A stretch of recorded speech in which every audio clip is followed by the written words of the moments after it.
Buenos días. Buenos días, ¿cómo les va? Y bueno, buenos días a la audiencia. Bien, es un gusto saludarla y nos gustaría que nos cuente, nos adelante antes de comenzar la charla, esto de Basta de Silencio. ¿De qué se trata? Sí, bueno, Basta de Silencio en realidad es una iniciativa que tiene la Iglesia Adventista hace muchos años. Obviamente la violencia no tiene ningún tipo de reparo en cuanto a si hay una religión, si hay clases sociales, o sea, atraviesa absolutamente todo, y desde este lugar es que la Iglesia, bueno, tomó la decisión de poder justamente empezar a hablar, ¿no? Siempre históricamente se pensaba que la violencia o lo que sucedía dentro de la casa era algo privado, por lo tanto nadie tenía ni que opinar ni intervenir. Obviamente con el tiempo, con las consecuencias negativas que se observaban a causa de la violencia, se fueron generando leyes, ¿no?, que fueron modificando esto, y hoy por hoy se sabe que no tiene que ver con una cuestión privada, sino que todos somos responsables como comunidad. El Estado, por supuesto, tiene sí o sí una responsabilidad importantísima en velar y acompañar a las personas que están en alguna situación de violencia, y en este caso, bueno, la sociedad civil, ¿no? Particularmente la Iglesia tomó también esta responsabilidad y dijo, bueno, nosotros vamos a empezar a trabajar sobre esto que es hablar, ¿no? Porque cuando uno empieza a hablar, muchas personas empiezan a reconocer cosas que les pueden estar pasando y a entender que no es normal lo que le está pasando y que es bueno a veces, ¿no es cierto?, pedir ayuda, buscar acompañamiento y salir de esa situación de violencia. Particularmente vengo trabajando hace más de 20 años en situaciones de este tipo, en intervenciones con personas, tanto con mujeres, con niños, y especialmente mi trabajo es trabajar con varones que son denunciados por violencia. ¿Por qué? Porque en realidad la violencia es el problema. Y tenemos que poder acompañar a cada uno de los actores que están dentro de una situación para que logren tener herramientas, para que logren poder aprender, ¿no es cierto?, nuevas formas de resolver, de relacionarse, y bueno, y todo esto requiere obviamente que podamos trabajar con todos. Siempre mayormente, a ver, se defiende a la mujer y no al hombre. En el caso de esto es un poco darles las herramientas para que también el hombre, porque a ver, se ejerce violencia tanto del hombre a la mujer como de la mujer al hombre, ¿no? Y por ahí se apoya más a la mujer, da la sensación, o me parece. Sí, la realidad es que los datos empíricos muestran que quienes más consecuencias fuertes tienen, de hecho las muertes se dan en mujeres, ¿sí? Entonces, y también si uno hace un recorrido en la historia, por muchos años ha habido mucha opresión y dificultad en que la mujer hasta pueda opinar, pueda decidir, pueda ir a una universidad, pueda estudiar, pueda trabajar, pueda votar, ¿no?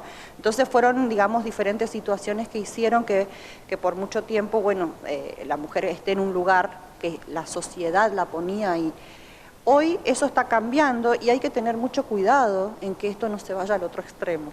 Lamentablemente hay esta cuestión de péndulo, ¿no?, donde muchas veces se pierde el foco, que es el ayudar a que haya más equilibrio, y se van a posiciones extremas.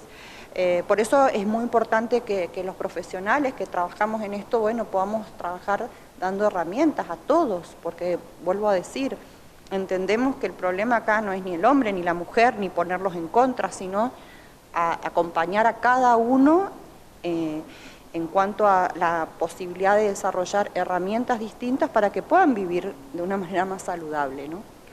Yo escuchaba hablar a usted y por ahí pensaba en ese dicho que dice, cada casa es un mundo, pero también hay que involucrarse en lo que ocurre dentro de ese mundo.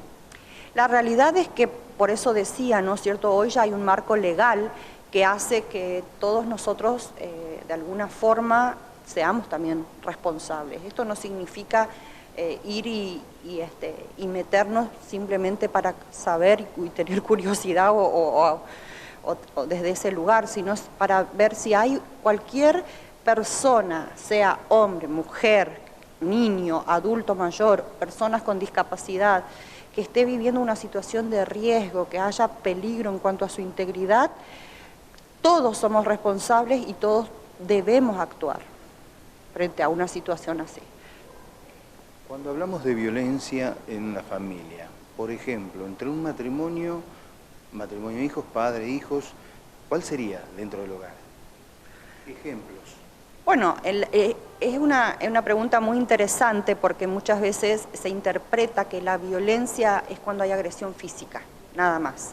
En realidad, la violencia tiene que ver con una relación basada en el poder y el control, donde una de las dos partes tiene la creencia de que debe ser quien decide, quien tiene el poder económico, quien puede tomar y decidir qué se hace y qué no se hace. Entonces, claramente esto empieza a hacer que la otra persona se sienta anulada, ¿no? Y que no pueda ser dueña de opinar o de decidir. Entonces tenemos diferentes tipos de violencia que van a sostener esta relación que es asimétrica. Los tipos son psicológica, ¿no? Hacer sentir a la otra persona que no vale, que su opinión no es suficiente, que siempre lo que opinan está mal, ¿no? La emocional, que es un comodín, digo yo, ¿no? Que hace sentir a la otra persona menos, ¿no? Que apunta directamente a la autoestima. La patrimonial, la económica, ¿no? Que se da muchísimo, es decir, donde uno de los dos es el que generalmente es el hombre, que el que genera más ingresos es el que tiene el control también de lo económico. Bueno, el abuso que puede darse también en cuanto a lo sexual, ¿no? Que se da mucho a veces. Por ejemplo, el hecho de ser matrimonio no significa que no tenga que haber consentimiento, que no tengan que respetar ciertas medidas, por ejemplo, en cuanto a la profilaxis, ¿no? Y bueno, y la manipulación a los hijos también se da mucho, ¿no? Esto de buscar poner a los hijos en una posición de aliados para que la otra persona no pueda tomar ninguna decisión en relación a los hijos. La charla de hoy está dedicada a mayores, menores, escuelas, ¿no? Sí, en este caso se abrió un poco a la comunidad la posibilidad de hablar a los alumnos. Lamentablemente, a partir de la pandemia ha habido mucho incremento de situaciones de ansiedad, de depresión en adolescentes, ¿sí? Esto quizás tenga que ver también con conflictos familiares, por supuesto, porque muchas veces los adolescentes no tienen las herramientas para poder intervenir o procesar el conflicto, la discusión, la pelea que está habiendo en ese hogar. Pero también tiene que ver con todo lo que hoy hay una sobreexposición de los mismos adolescentes, ¿no? A través de los medios de comunicación, a través de las redes sociales, están como sobrecargados, hay malos hábitos, muchos adolescentes terminan durmiendo a cualquier hora, no se les saca la importancia al descansar en el horario adecuado, bueno, más los conflictos, más todo lo que viven naturalmente por la propia etapa que están atravesando, el conflicto que puede verse en el país, en el mundo. Hoy estamos enterados de todo lo que pasa, no solo acá, sino en el país, en el mundo, y esto termina siendo como muchas veces mucha información que les cuesta procesar, y estamos encontrando muchos adolescentes con trastornos de ansiedad, con depresión, con esta desesperanza del futuro, ¿no? De no encontrarle un sentido a la vida. Por eso es muy valioso e importante que se pueda hablar con los adolescentes, con los jóvenes y darle también herramientas. Bien, seguramente la charla va a comenzar, yo les agradezco por habernos contado esto y bueno, y esperemos que esto sirva, ¿no? En estos tiempos que están tan difíciles. Sí, sin lugar a dudas, ustedes como medio de comunicación y todo lo que puedan transmitir también es muy valioso, por eso digo, todos desde el lugar que ocupamos somos responsables de ayudar y colaborar a disminuir riesgos por sobre todas las cosas. Ha sido muy amable. No, por favor, gracias.